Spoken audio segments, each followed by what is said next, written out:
ज्येष्ठ पत्रकार आणि लेखक चंद्रशेखर कुलकर्णी यांचं आज दीर्घ आजारानं वयाच्या 61व्या वर्षी दादरच्या शुश्रूषा रुग्णालयात निधन झालं। त्यांच्या पार्थिवावर उद्या सकाळी 11 वाजता शिवाजी पार्क स्मशानभूमीत अंत्यसंस्कार करण्यात येणार आहेत। त्याआधी सकाळी 10 ते पावणे 11 या वेळेत त्यांचं पार्थिव हे दादरच्या मकरंद सहनिवास सोसायटीत अंत्यदर्शनासाठी ठेवण्यात येईल। चंद्रशेखर कुलकर्णी यांनी रुईया कॉलेजमध्ये शिकत असतानाच नवशक्तीत महाविद्यालयीन उपक्रमांविषयी सदर लिहून पत्रकारितेची सुरुवात केली।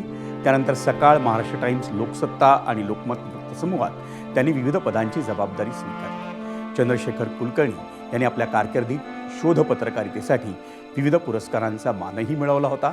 त्यांना शिक्षण आणि विज्ञान या विषयात विशेष रुची होती। ते विद्यालिंकार या शिक्षण संस्थेचे सल्लागार म्हणून कार्यरतही होते। एक धागा सुताचा, द्रष्टा अणुयांत्रिक ते 2 क्षण सुद्धा यासारख्या पुस्तकांचं त्यांनी लेखन संपादन केलं होतं। तसंच हर्षा भोगले यांच्या आउट ऑफ द बॉक्स या पुस्तकाचा त्यांनी मराठीत अनुवादही केला होता।